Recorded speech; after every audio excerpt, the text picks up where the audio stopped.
You're listening to Parasearch Radio. News, views and reviews from the world of the paranormal from across the UK and beyond.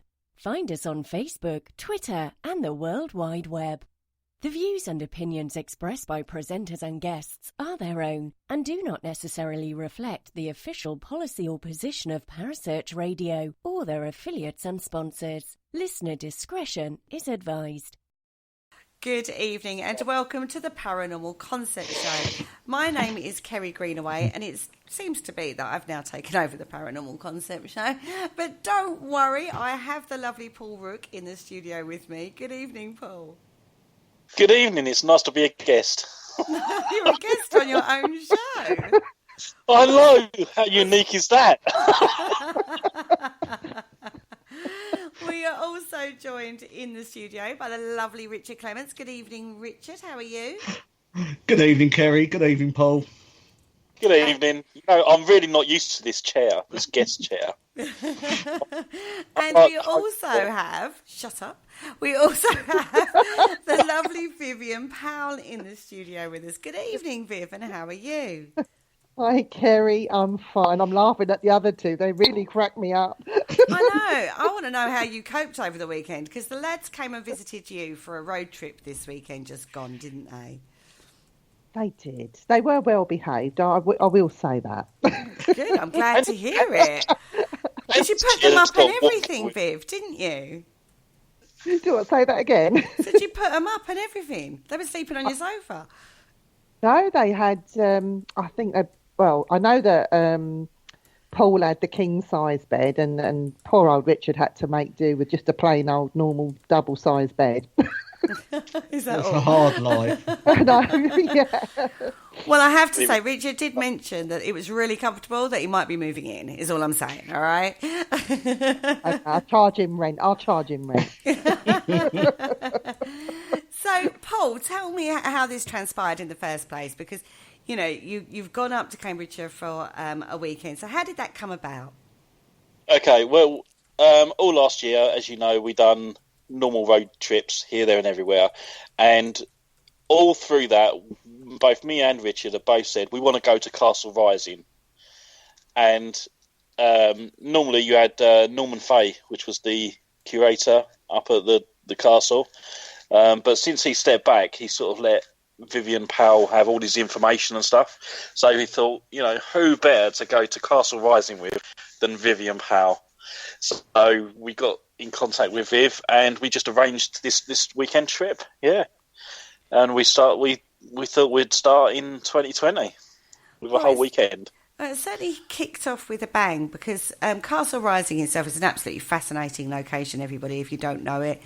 Viv actually did a show entirely on Castle Rising history and hauntings with Penny on the Haunted Histories show. So you've taken it over now from the lovely Norman Fay. How's it been for you looking after that location? I haven't. Honestly, Norman's just sort of passed information down to me over a period of time because I'm such a good friend of his, and he's not able to get to the castle very often. So when Paul said to me, "Oh, Viv, I want to go to Castle Rising, do you fancy coming?" I went, "Yeah, all right then." and then they started to grill me. What do you know? But so in you all have to give honesty, history lessons. But in all honesty, I must say, during the visit at Castle Rising, it's Richard that blew me away this trip. Honestly, ask him what he did. I know, we'll get to that. We will get to that because that is quite an integral part of the weekend, isn't it? So, Richard, let's talk about what you made of the location to start with when you first arrived, because we all have looked at it from afar and sort of said that it was a place we wanted to go. Having now gone, did it live up to expectation? Yes, well, it certainly did. I mean, you approach Castle Rising and you wouldn't actually know it was there. You can't actually see it until you're literally walk through the gate, because it is surrounded by possibly one of the most impressive earthworks I've ever actually seen sort of as part of a castle structure, and you sort of just pull up in the car park. You can't really see them much. Then you go down, sort of pay your entrance fee at a nice little sort of shed that has sort of, a gift shop attached, and then you actually walk up across a little bridge. There's just a small opening, like a little gatehouse, and then as you pass through that, you are sort of faced with a very large expanse of sort of like land with the actual castle plonked right in the middle, or the keep, whatever you like to call it. But as Vivian actually told us, and it is actually quite noticeable when you look at it, the structure that's actually in the centre now sort of is more of a heavily fortified manor house than a traditional castle, so to speak. Paul, what was your impressions of it? I was quite impressed, actually, because it wasn't as big as I thought it'd be initially. But when you go into it, it's just so deceiving. It's like the TARDIS. You go in, it's bigger on the inside than it is on the outside. But you still got like the architecture and the arches and stuff, and that's the sort of thing that I like. I like the architecture and stuff like that, and the stairs and the big doors at the top of the stairs, absolutely fantastic. Well, guys, if you'd be interested in looking at some of the photos, go over to the Parasearch Radio group page and you'll be able to actually have a look at some of the images that were taken whilst the guys were there. Viv, tell us some of the haunting, the paranormal side of Castle Rising. Oh, where can I start? It's haunted by Queen Isabella and dogs, certain dogs that roam the area. There is a figure that's seen just outside the main building. There is the ruins of an earlier church, if you like, and there is a figure seen in white. You just see a human form that glows, apparently, right outside in the middle of these foundation stones, if you like. So there's that haunting there. You get the smell of violets, which is Queen Isabella's perfume. What else? Oh, there is a very big haunting that, with the help of Norman Fahey and a few associates, let's say, they managed to not get rid of, but calm it down. There is something in the original chapel, which Richard might tell you about in a bit. You also have, what else? There's so much that goes on there. There's a dog outside of the castle. Not anything to do within Castle Rising itself, but it's just outside on the road that belonged to one of the neighbours. You might be lucky enough to come across this small little terrier dog. There is a horse, and I don't know whether to call it a knight or a soldier on a horse that's seen coming through the castle gates. That's been photographed a few times. Didn't you say something about the unseeing hands pushing people downstairs? Yes. It's happened to Norman a couple of times and he's actually hurt himself, bless him. But unseen hands tend to push you down the stairs as if to say, get out of here. And that's during daylight hours, not necessarily at night and what have you. So, these hauntings happen all the time. It's not just a nighttime thing. So it's quite an active place. Now, Richard, we know you had a bit of an accident. Yes. Was that down to any paranormal unseen hands, or was that just pure clumsiness, Richard? No, that was down to an unseen, very low wall.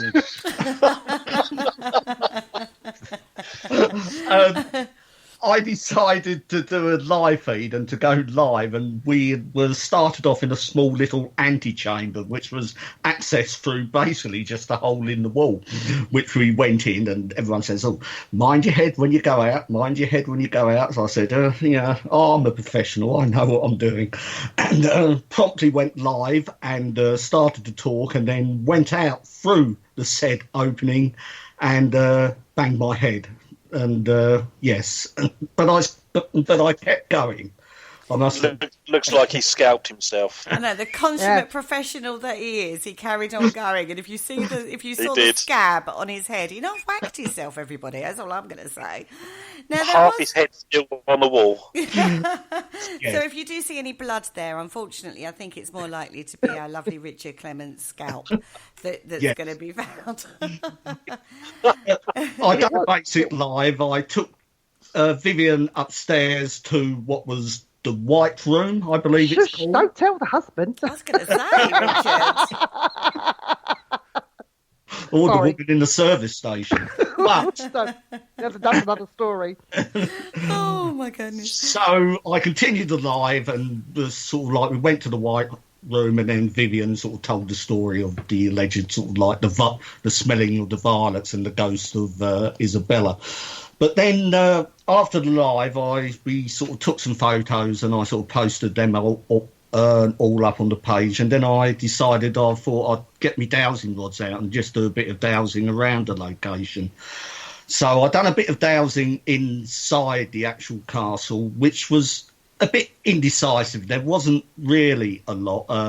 A bit around the well, but, I was actually expecting that, sort of water of wells. So, but then Vivian was actually quite keen to actually get me sort of outside the castle and to do a bit of dowsing around the outside of a particular location, and she wanted me to dowse. So we started off at the back of the castle, sort of walked, and I walked round. It was actually quite windy, so I was actually having a fair bit of problem with the dowsing rods. But when the wind sort of dropped, when we came round the side of the castle, I was getting some very sort of strong hits walking from the castle out to the building or the outbuilding where Vivian wanted me to go, which is quite indicative. I get the feeling there's a very strong watercourse actually running directly across the whole site, directly across the centre of the site, running through the centre of the castle itself.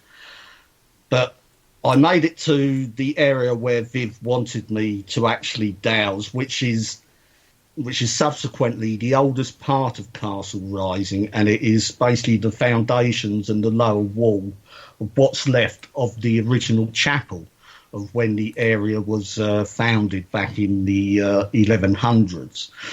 So I started off at the west end of the chapel, sort of walked down with the dowsing rods. I got nothing. I crossed a threshold from where there was a doorway. The dowsing rods crossed, which is quite normal. That is quite usual when you cross thresholds to get a reaction from dowsing rods. But it wasn't until I actually came to the end, right at the east end of where the original altar would have been, and it's sort of like a rounded end. It has a rounded end, which is indicative of a very old sort of church in itself, that I stepped up onto a slightly raised platform, and that's when the dowsing rods were sort of like perpetually crossed. Everywhere I walked in that area, the dowsing rods were not resetting, they were perpetually crossed. So I decided to get my pendulum out as well, and again sort of moving the pendulum around this particular area. It was constantly swinging in a clockwise motion, and then after that, Viv actually explained to me sort of what had happened and had been seen in this part of the castle. So Viv, is any of that backed up by what we know of the castle? And then secondly, tell us what you had told Richard at that point.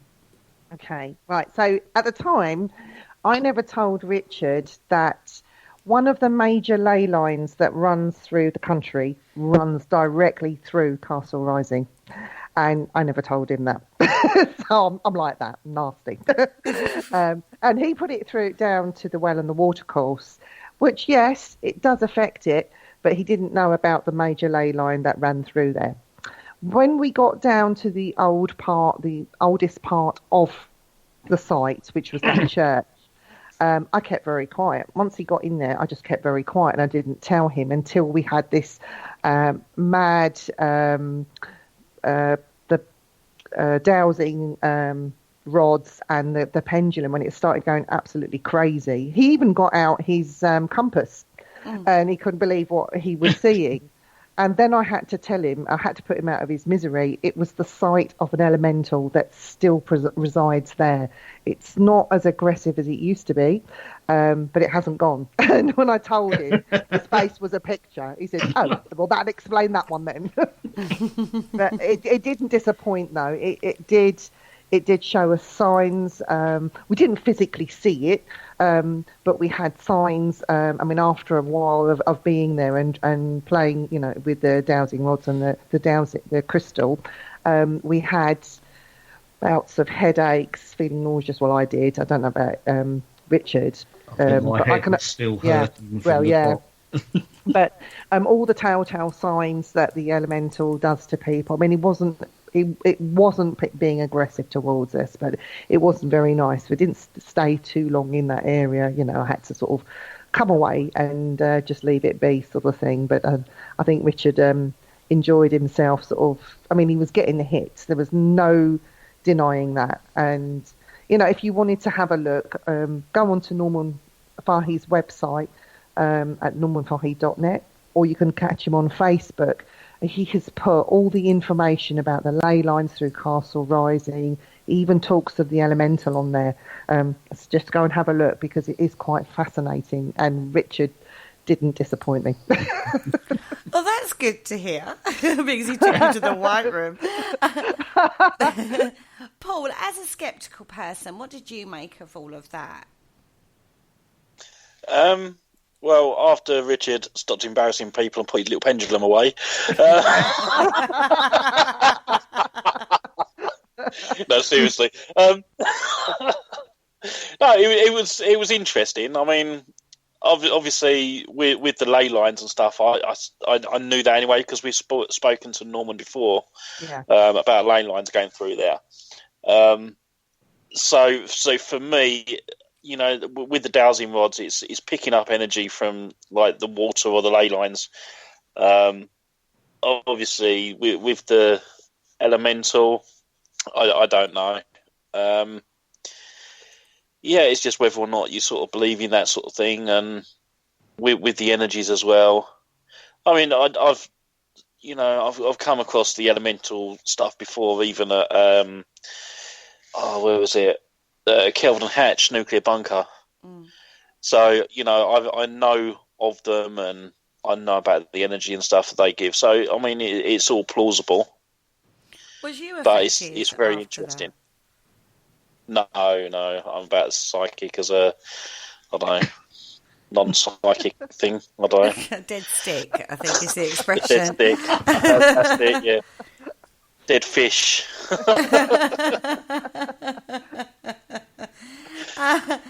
Interesting location, though, Castle Rising in its own right, isn't it? I mean, I think if you're in that locality, it's definitely one to put on your bucket list to go visit. What's the accessibility of it, Viv? Can you get in and see it any old time, or is there restrictions on that? I think it's just closed sort of Christmas Day, Boxing Day. I think any other time it's open. I think the closing times vary during the season. So I think it closes about 4:00. I think it was at this time of year. But I don't know. You're not going to be in there longer than 4:00. It is an English heritage site, so you can always go onto their website and look up the hours. But I think it was like £4.50 to get in. Yeah. It's not too horrendous, is it, everybody? I think that's quite reasonable. No paranormal investigations there, though, right? No. Lord Howard, he's getting on in years as well now. And with Norman sort of being out of action, he wanted to stop. Lord Howard wanted to stop the paranormal investigations anyway. I think you might find one pop up every now and again with Mystic Worlds, but they're very few and far between. Lord Howard just wanted to sort of put an end to it all. I think they've had enough really of people coming in there and abusing the site, and and it's something that we should preserve really. And Even afraid to say, even paranormal teams have gone in there and done some really silly things that have sort of made Lord Howard frown up on the subject. So he doesn't dismiss it completely, but he just doesn't want to entertain it anymore, and it's fully understandable. You never know, though, in the future. Keep an eye out. You never know what's going to happen or what's just round the corner. But for now, all paranormal investigations there are on hold. But it just shouldn't stop you going during the day. It's equally as active during the day. On a visit, you just don't know what you're going to get. So, you know, and we talk about Queen Isabella. That famous picture was taken in broad daylight. So, you know.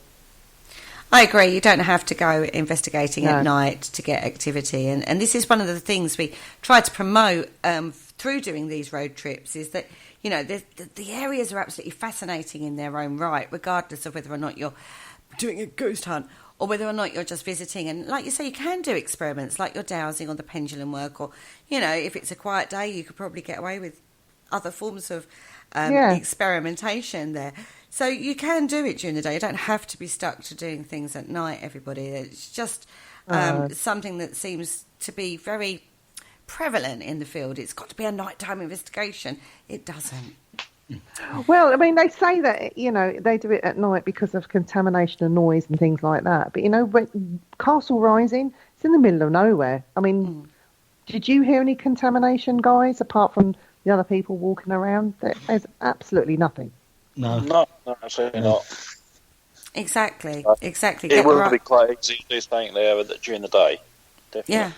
And especially if you don't mind sort of getting your dowsing rods out in front of everyone or pendulum and stuff, there's no reason why you can't walk around. I mean, they're not really affected by any sort of external noises or anything. So, yeah, go for it. And you know what? It's nice talking to the other people there. I mean, there was a gentleman with his son, obviously taking him out for the day, running around the castle, playing princes and kings, and we had a little bit of role play with I think he was 4 or 5 years old.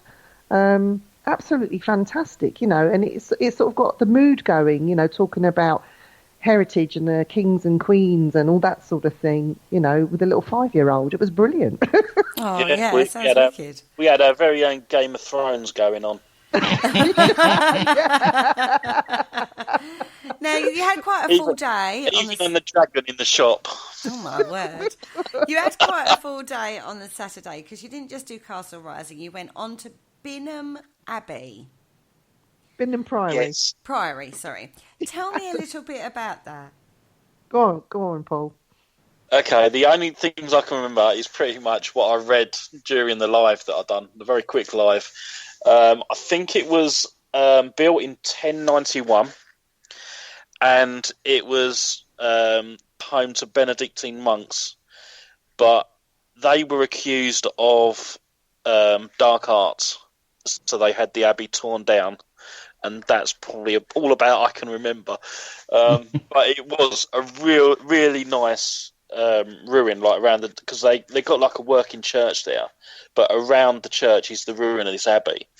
And you can still see like the giant columns of the main hall, where it's almost like something out of Hogwarts. It was, again, another really impressive architecture. Yeah, it was really good. So what do we know in regards to any hauntings or paranormal activity there, or is it just an old ruin place that's just really interesting to visit? Well, people have said and reported over the years that they see, because it was a monastery, that they've seen monks, they hear the chanting, that sort of thing. I've never gone there at night and investigated, but to be honest, there's nothing that can stop you. You could go there at night. You might not get access into the church, but in the ruined areas, it's all out there and it's open. Maybe, don't know. I think if you went there at the right time and the conditions were correct, you may just hear some chanting, because they were Benedictine. You might be lucky enough to hear it, but I mean, it's absolutely huge. The area is quite vast. Binham's one of the nicer priories to go and visit, I think. Yeah, it was really nice, and it was quite a big area as well. Mm. and a nice little dairy on the side. You might notice that Paul will go through the food outlets that are around these locations. He does love his food. Richard, what did you make of Binham? Yes, I've been around several sort of ruined monasteries and abbeys, priories, and yes, it was certainly on par with others I've actually visited, and I've been fortunate enough to visit some quite impressive sort of places. And yes, I was mainly taking sort of photographs around the priory to upload to the page. I didn't really do any dowsing or anything because by then the weather was really starting to deteriorate a bit. So it was just a case of sort of walking around and just sort of soaking up the atmosphere, really. So did you capture anything in your photographs? Not that I'm aware of. They are up on the page. I've got a set of photographs, Castle Rising, and a set of Binham Abbey. So to be quite honest, I haven't gone and looked at them. No, never mind. Yeah, in detail yet. So they're still on my phone, but I will actually go through and have a look at them at a later date. Yes. Well, guys, if you want to go over and check those out, Parasearch Radio group page is where you need to go and have a look, and that's where you'll find all of these photographs from both Castle Rising and from Binham Priory. You finished the day by going to Cromer. Yes, that's right. We sort of had we had a couple of hours, so we thought we might as well just drive the day out, so to speak, and we headed off to Cromer, not so much sort of on a sort of paranormal sort of induced sort of fix, but just to sort of drive in and get out and stretch the legs. And we basically managed to find a car parking space and just have a look, walk along sort of, I suppose it's the raised cliff edge, sort of pretty close to the pier. And we just sort of just sat there for a bit, had a chat, and then made our way back to Vivian's from there. Okay, so what's Cromer like? I've never been to Cromer, so give me some insight into what that place is like. Cold. It's famous for its crabs. Yes, it's a classic sort of. If people have been to sort of like north at places like Sheringham, because I'm comparing it to other places, it's a classic sort of seaside town. It is quite an old sort of, the buildings there are sort of very sort of, the streets are narrow and the buildings are quite sort of small. So it's sort of quite a nice little compact area, especially around the high street and stuff, of a classic sort of English seaside town, really. Well, I can tell you that the Cromer Pier there's been a pier there in Cromer since 1391. Wow. But history relates it from 1822 onwards.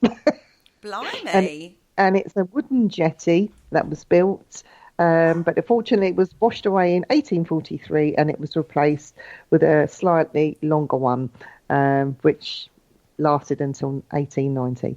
So there's been a pier there at Cromer for a very, very long time. Well, that would be a long time. And the pier there now it's actually famous for a theatre it has on it. Yeah. And apparently, I believe, do they still hold investigations on that, Vivian? They used to. I know that, God rest his soul, Derek Okora used to appear there up until recently. I think 2 years ago was the last time he was there.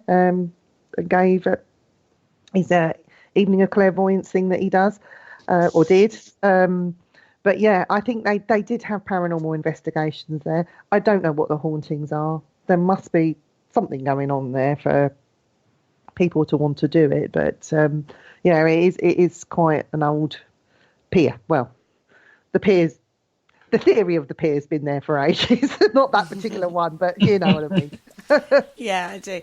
What's the coastal erosion like in that area? Is that quite prevalent in that area? Because across that coastline, it's an awful lot of erosion goes on. The This is mainly the sort of top of Norfolk, right at the top part. The main erosion, I believe, is actually further down the coast. Yeah. Sort of like around, sort of down towards Suffolk and Dunwich area, where you do get a lot of heavy erosion. But up around Cromer, it's certainly, they seem to have made good defences. And the ground there is more of a solid sort of ground. It's not a sandy sort of ground. The beach there is a pebbly beach, and when we was there, we was actually looking down at all the crabbing boats which they bring up onto the beach. So there was tractors down there and everything. So we didn't really see any sign of erosion. We were sitting at a park right at the top, looking over it all, and this park with like its sort of shelters and bandstands looked like it'd been there for a long time. It looked Victorian at least, so yeah, I don't think they have any problems with erosion up at that part of the coast. Oh, that's good to know. It looks like it's sort of, if you sort of imagine like a fishing village on top of the hill, and then all the narrow streets going down to the beach.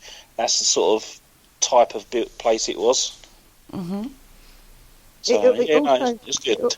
It also has a very old lifeboat station there, because it was a prevalent fishing town. There was some very famous, a guy that was recognised for saving a lot of lives. Do you remember that? Was that big statue there, guys? Mm-hmm.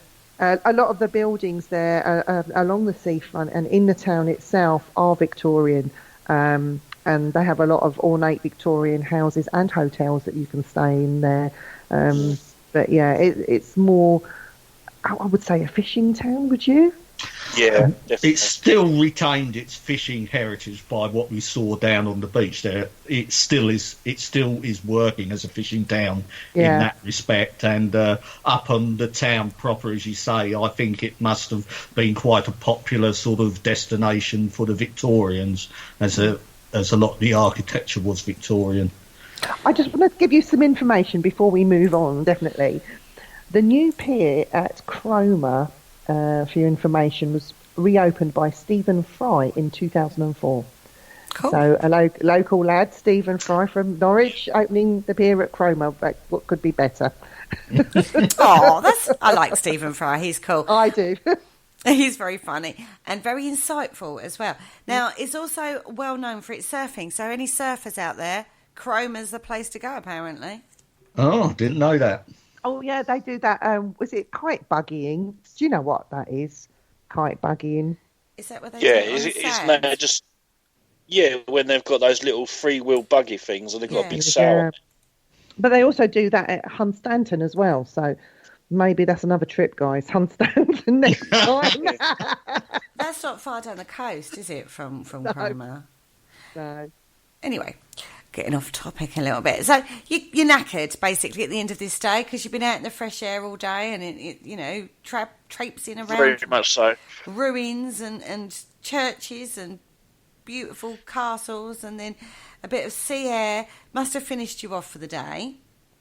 Yep. Yes, that's right. Yeah. We went back to Vivian's and she's got a husband very well trained because he cooked us a lovely spaghetti bolognese, which we all made pretty short work of. Sweet. What more could you want, eh? Yeah, I know. I gained 2 husbands that day. You poor woman is all I can say on that one. The lady in the petrol garage thought that Richard was my husband. It was so funny. I didn't know where to put my face. Especially when he got his linked into them. If you ever get tired of Andy, then I'm sure he'll be happy to fill the position. Now, on the Sunday, you get up early and you're off out and about again. Where did you go on the Sunday? Well, we had a little bit of a debate of where actually to go, but we thought we'd just stay relatively sort of local to Vivian's, as opposed to sort of going a bit further afield. And there was a sort of a couple of places and she wanted to show us, so we actually headed out there. And where exactly did we go, Vivian, in the end? Well, we drove towards Ramsey Royal Museum in Cambridgeshire. And right next to the museum is the famous field where, I'm going to get this guy's name wrong, so bear with me. Is it Jakob Joseph or something? He was the last man to be executed at the Tower of London. He landed in the field right close to Ramsey Royal Museum, and that's where he was picked up and arrested as a German spy. And then the rest is history. So we drove past there, went to Ramsey Royal Museum, but sadly it was closed. Oh, no. Just our luck. Yeah, and the fences were a bit too high to jump over. So. Yeah, that's right. Just going back to the spy at the Tower of London, you can actually see the chair that he was tied to when he was shot. Yeah. It's quite a sad tale, really, because I think his daughter still. You should get her on one of your shows, Paul and Kerry. She still talks. I think is it granddaughter or something. She still goes and gives interviews about his story, his life, who he was, what it was about, and what have you. It's definitely quite heartbreaking too. A heartbreaking tale, really, from her perspective, you know. But it's history. It's what happened, and I don't think we should forget what happened, you know, during the war on both sides. No, definitely. So, we were listening to Penny's show, and and I thought, we'd been and seen where Joseph Jakob, whatever his name was, landed, and it sort of made me sort of think about him again. So, anyhow, we went to Ramsey Royal Museum. Which was shut. So we went a bit further on down the road, and we ended up at Ramsey Abbey and Ramsey Church. Over to you, Richard. Yeah, Richard?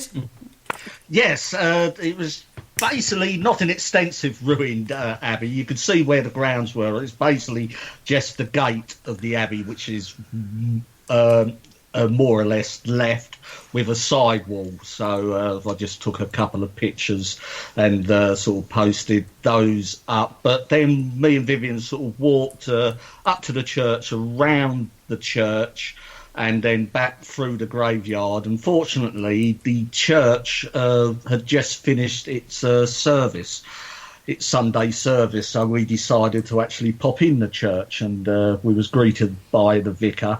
And we actually had quite an interesting conversation with him, didn't we, Vivian? Because you were quite keen to point out a particular window to me. Yes, there is a connection with that church and Castle Rising that not a lot of people know about. Because St. Felix, who is the patron saint of Castle Rising, he was supposed to have started up the very first church there.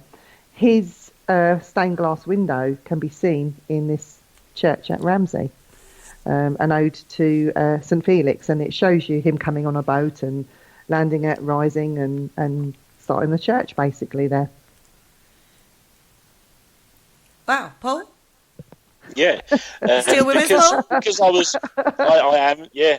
Because I was so knackered from the day before, and broken and cold, and it was wet and horrible, I could see the wall that they went to from the car. You stayed in the car?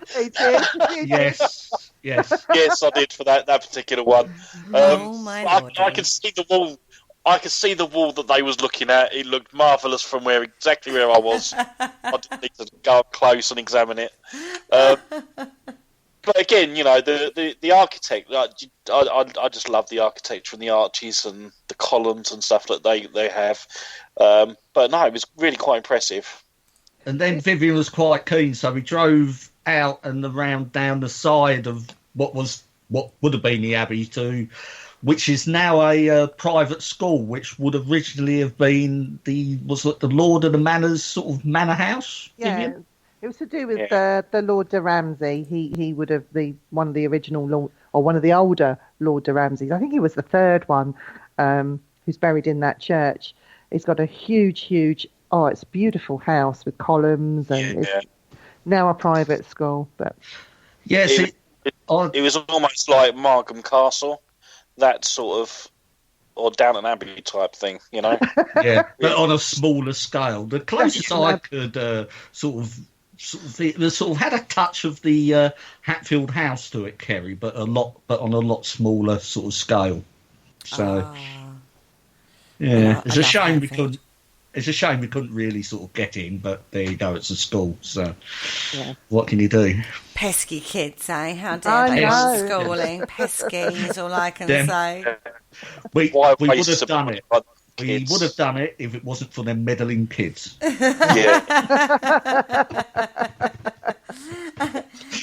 So after leaving Paul in the car and going on your little foray yourself, did you do any experimentations there at the Abbey? A priory? Abbey. No. We're on an abbey now. Sorry, I'm getting confused with priories, abbeys and castles. No, it's the religious significance. Yeah, no, it's the answer to that. It was the church was there and everything. You know, I was sort of more interested in sort of like having a look around the graveyard and stuff. I mean, I couldn't really see any. I wasn't really sort of drawn to actually sort of dowse for anything sort of around that area. So unfortunately, no. So just out of curiosity, really, what are your feelings, the three of you, on doing those kind of experimentations in a graveyard during the day? Yes. Yes? Yes. Yeah. If anything, I prefer doing it that way, especially with Castle Rising. It is, you don't have to stay up to, the wee small hours, and it's more, and these places are more accessible. I mean, where sort of a lot of investigations fall down is accessibility to a lot of these locations. But the thing is, these locations are accessible during the day. Graveyards in particular, there is a thought that it's disrespectful, and actually that spirits don't really hang around graveyards. What are our thoughts on that? Well, we couldn't pack as much as I wanted to in these 2 days, and I did say to Paul and Richard, especially Paul, there is an abbey with a working church with a graveyard that still has what I call the grave robber fences all the way apart way through it, with the spikes that turn round. Mm-hmm. The graveyard itself is so old. There is a bit of folklore that there is some treasure buried along the site somewhere. You have apparitions there during the day, during the night. People are experiencing all sorts. So why not investigate a graveyard? I think it's exciting. I love a graveyard personally. I would say that. Yeah, I think as youngsters as well, and this is where we all cut our teeth starting off, our amateur investigations and stuff. So, if you're respectful and everything, and I can't really see a problem with it, especially if you do a bit of research. I mean, and perhaps not just turn up anywhere and everywhere, but if there's a place of particular interest, and by all means. I'll tell you a funny story just quickly. For Paraforce UK, I had some guest speakers come and stay with me, and of course I had to entertain them. I took them to Highgate Cemetery. Beautiful. And we were looking at all the beautiful graves.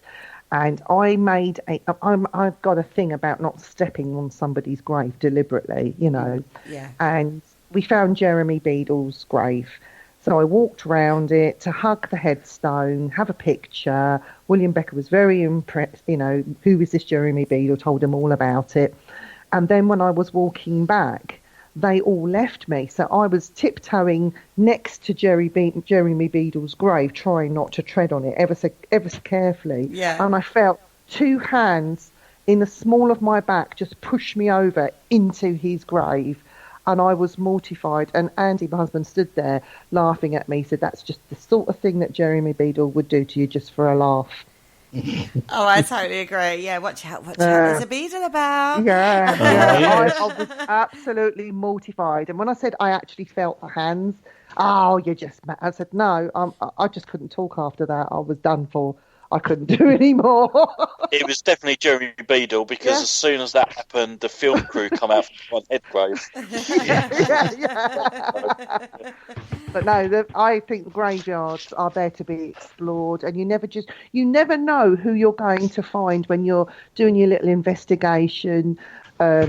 Just local to us, we have the site of where Capability Brown is buried. And we stumbled across that just by investigating a graveyard. You know, we would never have known he was there. Yeah. Paul, what's your thoughts on that topic? I tend to think that when it's the graveyard, people are laid there to rest, so I tend to leave them to rest.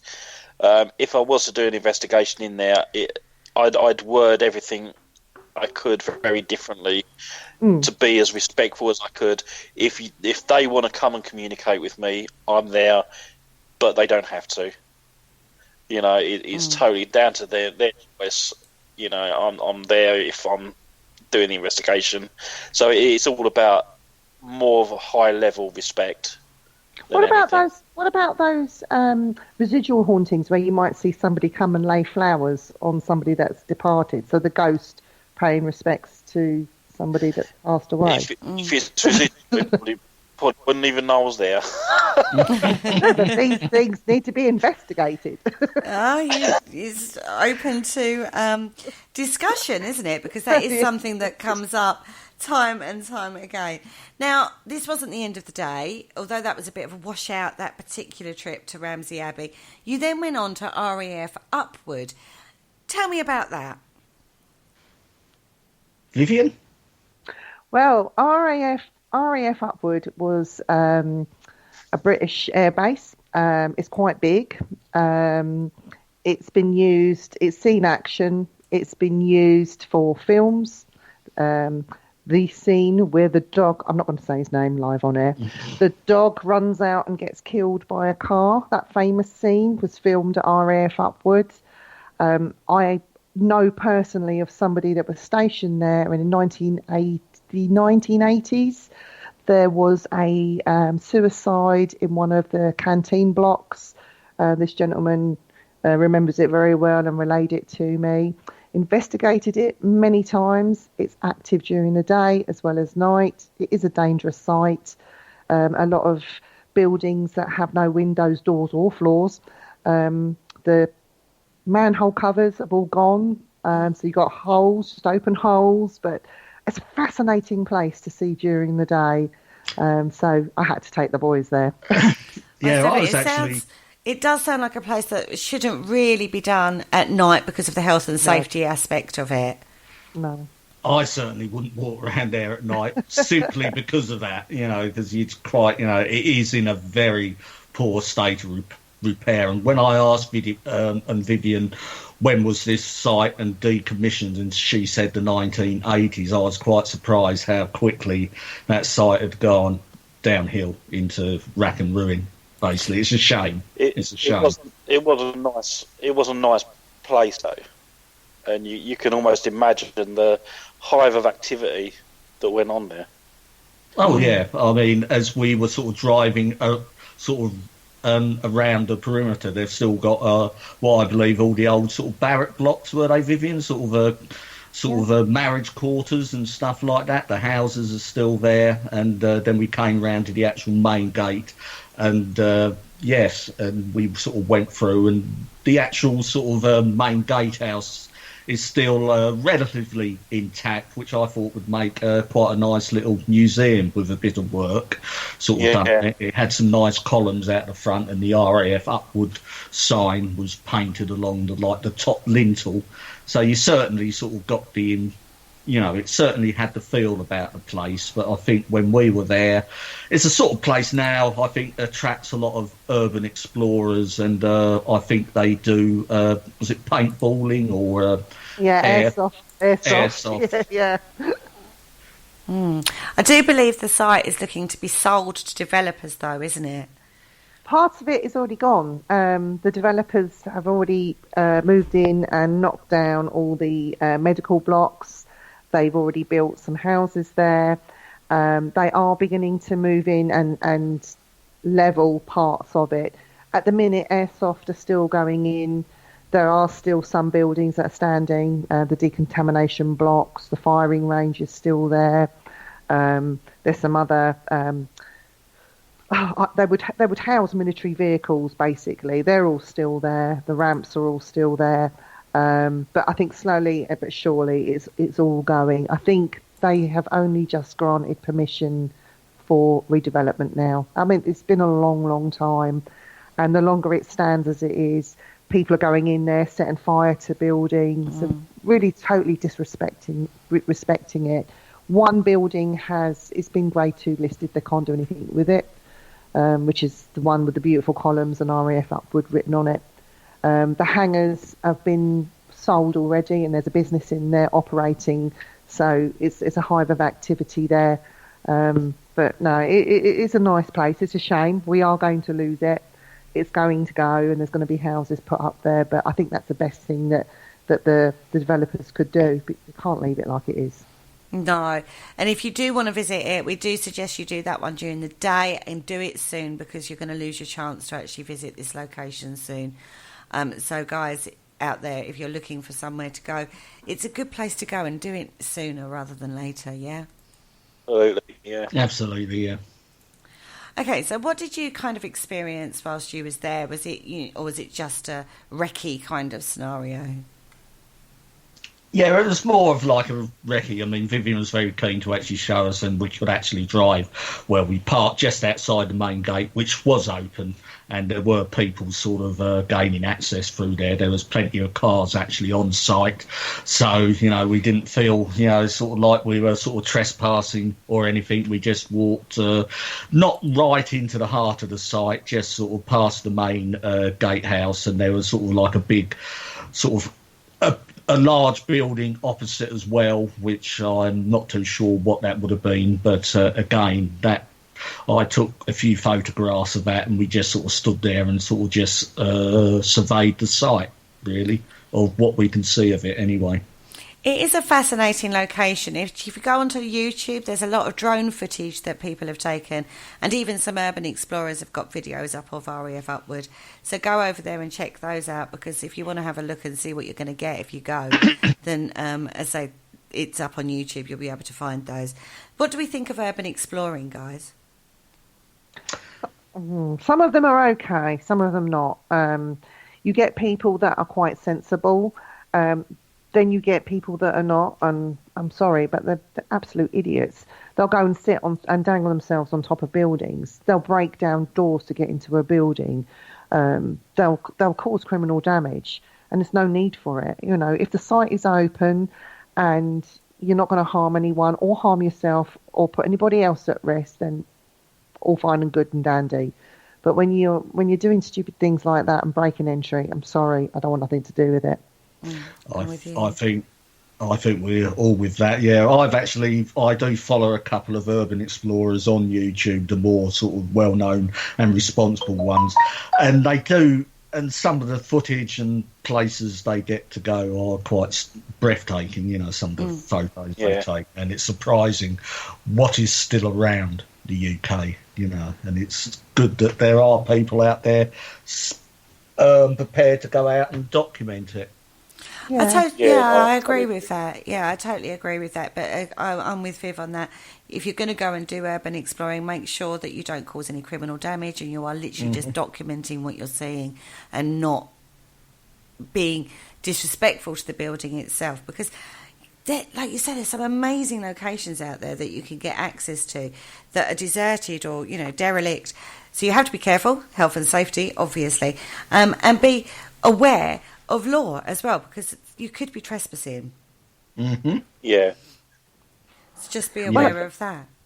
They are. You can get permission to go on some of these places. If you speak to the right people, they'll let the security know. The security will let you in, and you notify the local police. There's means and ways of doing stuff. I know that RAF Upward is patrolled by security, and if you get caught by them, you will be prosecuted. I was lucky enough to be there at one time with a friend of mine, and we spoke to a guy up there that owned what we call, I don't know what you would call it, the officer's house. It's a big fancy house in a separate field, still part of Upward, but away from everything. And he owned that, and he said, "You have my permission. Go in there, go in the basement, look at this, look at that, go and have fun." And that was just being respectful to a guy, just talking to him, you know, we happened to meet him. He happened to own that place, and he gave us full permission. And again, it's when you're stopped by people, how you speak to them goes a long way. Yeah. You know, some people just get all defensive and as though they've got something to hide. It's like, come on, use common sense. If he says he doesn't want you there, then leave. Apologise and leave. Don't stay there arguing the toss, because you're never going to get anywhere, you know. In fact, you'll have the handcuffs put on you and dragged away and prosecuted. And prosecutions do happen, believe me. Yeah, I totally agree with that. I haven't been prosecuted, let me just add that. I'm a good girl. That's only because she's not been caught yet, folks. Yeah, Oh, thanks, Paul. she's very good. Now, this is just the first road trip of the year that the guys have been out and about doing. I'm sure it's not the last with Viv. Our Lucy, who was with you as well. I've got to give a shout out to our Lucy. She was there as well on the trip. So what's next on the agenda? Have we got another one planned yet, lads, or are we just flying by the seat of our pants? I don't know. Is there anything on the agenda, Paul, in the immediate future? No.